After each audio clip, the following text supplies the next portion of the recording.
We will learn this lesson, a birthday, happy birthday, class 5. A person's birthday is a special day.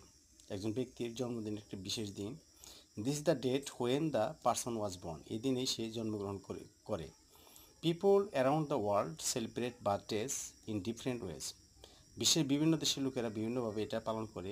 In many countries, অনেক দেশে people celebrate with a cake, মানে অনেক দেশে এটা cake দিয়ে পালন করে। There are candles on the cake, কেকের উপর কী থাকে, মোমবাতি থাকে। There is one candle for each year, প্রত্যেকটা বছরের জন্য একটি করে মোমবাতি অফ দ্য পার্সনস লাইফ, মানে ওই ব্যক্তির জীবনের জন্য। আচ্ছা, people sing a song for the person, লোকজন ওই ব্যক্তিকে নিয়ে গান গায়। Sing, the people sing a song for the person, ব্যক্তি নিয়ে গান গায়। At the end of the song, মানে গান শেষে, the persons blows out the candles, ওই ব্যক্তিরা কী করে মোমবাতি নিভিয়ে ফেলে। ইন সাম কান্ট্রিজ, অনেক দেশে, there is often a party, অনেক দেশে এটা নিয়ে একটা পার্টি হয়।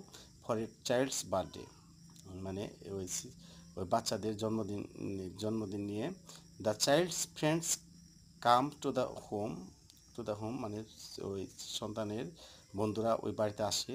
দেয়ার ইজ স্পেশাল ফুড, মানে বিশেষ খাবারের ব্যবস্থা করা হয়। লাইক সুইটস, কিছু মিষ্টি, যেমন মিষ্টি। The children's play games and sing, ছেলেমেয়েরা খেলা খেলে এবং গান গায়। The friends often bring a birthday gift for the child, বন্ধুরা অনেক সময় কী করে, তার জন্মদিনের উপহার নিয়ে আসে। The gifts are wrapped in colourful paper, এই গিফটগুলো সুন্দরভাবে রঙিন কাগজ দিয়ে মোড়ানো থাকে। The gift may be a toy, এর উপহারটা হতে পারে একটা খেলনা, এ বুক, একটা বই, অর সাম ক্লথ, অথবা কিছু কাপড়ও হতে পারে। ইন সাম কান্ট্রিজ, অনেক দেশে, the friends don't bring gifts, কোনো কোনো দেশে বন্ধুবান্ধবরা কোনো উপহার আনে না।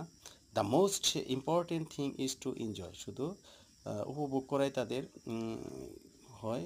The day spend time with friends and family, শুধু তাদের নিয়ে কী করে, ফ্রেন্ডস এবং ফ্যামিলি নিয়ে মজা করে। Enjoy the day and spend time, সময় পাস করে with friends and family. Thanks.